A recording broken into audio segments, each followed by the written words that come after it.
¿Qué tal, queridos amigos? Bienvenidos a una nueva semana para seguir comentando la lección que venimos estudiando, lección sobre el libro de Isaías.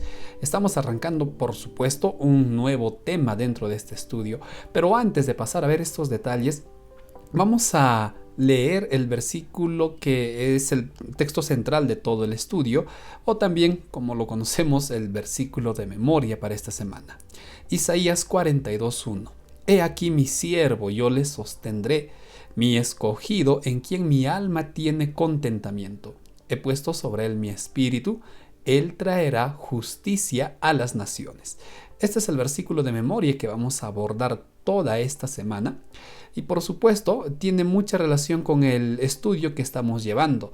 Ahora sí, pasemos a ver tanto el título de la semana como el comentario para hoy: servir y salvar. Y si te has dado cuenta, el versículo de memoria o el versículo central hablaba de mi siervo. Y para hoy también lleva un título muy parecido: una nación de siervos. Entonces, vamos a identificar, sobre todo hoy, vamos a identificar a qué siervos se está refiriendo este título. Y es que el estudio que hemos desarrollado precisamente muestra a dos siervos y uno de ellos está en el versículo central, en el versículo de memoria. Pero bueno, para no ir enredándonos en muchos siervos y en muchos textos, vamos a leer los versículos que presentan a estos dos siervos. El primero, Isaías 41:8. Pero tú, Israel, siervo mío eres. Tú, Jacob, a quien yo escogí, descendencia de Abraham, mi amigo. Aquí presenta el primer siervo, que lo relaciona con Israel, con Jacob y con Abraham. Ahora, en el capítulo 42 vuelve a hablar del siervo. He aquí mi siervo, dice. Sin embargo, no es el mismo siervo, no es el mismo sujeto que aparece en el capítulo 41. En el capítulo 42, Isaías escribe: He aquí mi siervo, yo le sostendré, mi escogido, en quien mi alma tiene contentamiento. He puesto sobre él mi espíritu, él traerá justicia a las naciones. Entonces, estos dos versículos no hablan de la misma persona, no hablan del mismo sujeto, son siervos diferentes a los cuales tenemos que identificar para entender el mensaje de todo el estudio, no solo de hoy, sino de toda la semana. ¿Y cómo vamos a identificar estos siervos? Vamos a leer los versículos que rodean los versículos que están a continuación para poder definir y reconocer de qué siervos está hablando el profeta Isaías.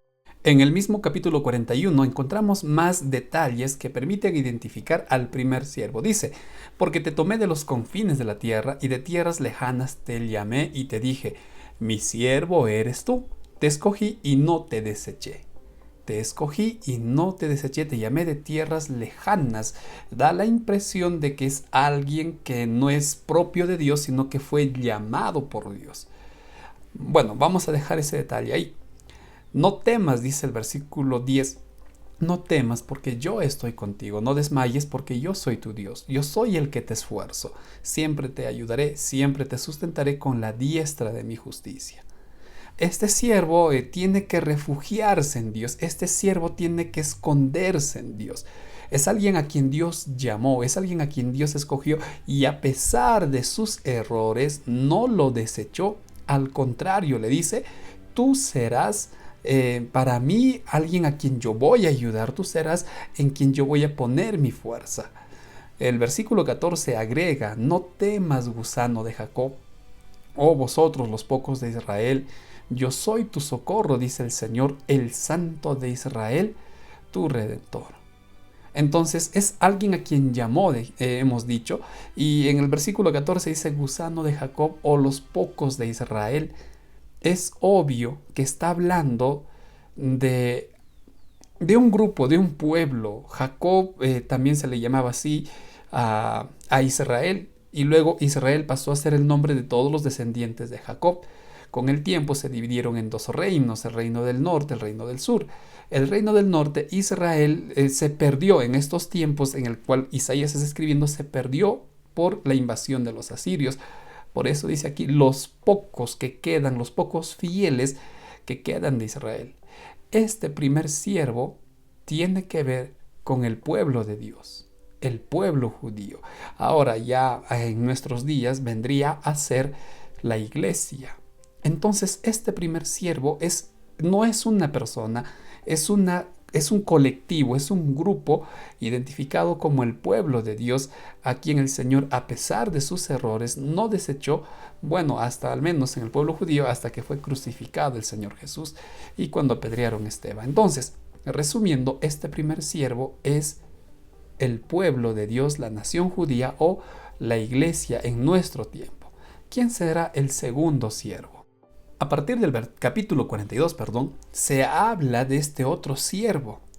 Ya lo hemos leído, 42.1, he aquí mi siervo, yo le sostendré, mi escogido o mi ungido, como debería titular ahí, en quien mi alma tiene contentamiento, yo he puesto en él mi espíritu. De este siervo continúan hablando los otros capítulos, dando bastante luz y nos ayuda a identificarlo como una persona. Por ejemplo, Isaías 53, el famoso capítulo mesiánico de Isaías, dice: ciertamente, hablando de este siervo, él llevó nuestras enfermedades y sufrió nuestros dolores. Y nosotros le tuvimos por azotado, por herido de Dios y por abatido. Mas el herido fue por nuestras rebeliones, molido por nuestros pecados, y el castigo de nuestra paz fue sobre él, y por su llaga fuimos nosotros curados. Este siervo individual no es otro sino el Señor Jesús. Ese es el siervo único a quien presenta Isaías, en este caso como Cristo. Y el comentario de la lección decía: este siervo se caracteriza porque con su muerte, con su sufrimiento, pues limpia los pecados de la nación y de todos aquellos que aceptan el perdón de Dios. En consecuencia, este siervo es el Señor Jesús. Tenemos estos dos siervos entonces de los cuales hemos hablado. El primer siervo, el pueblo de Dios, que tiene que aprender a confiar en su Señor. Por eso le dice: no temas, yo estoy contigo, yo te voy a sostener. Y este segundo siervo, que es nuestro Salvador, es nuestro Redentor, y a lo largo de los otros días vamos a ir viendo más detalles que nos permiten entender mejor todo este panorama y por supuesto tener una mejor comprensión de la obra de nuestro Señor. Pero simplemente yo quiero terminar invitándoles a ustedes a desarrollar esa confianza, porque después de todo, como siervo de Dios, recuerda que tú tienes en Cristo, en tu Señor, a aquel que te sostiene con su brazo poderoso y te dice: no temas, yo estoy contigo. Les recuerdo que ya estaré publicando el bosquejo de esta lección y también les invito para que nos puedan acompañar de los comentarios en vivo. Ha estado contigo el pastor Joab Antesana y me despido deseándote muchas bendiciones.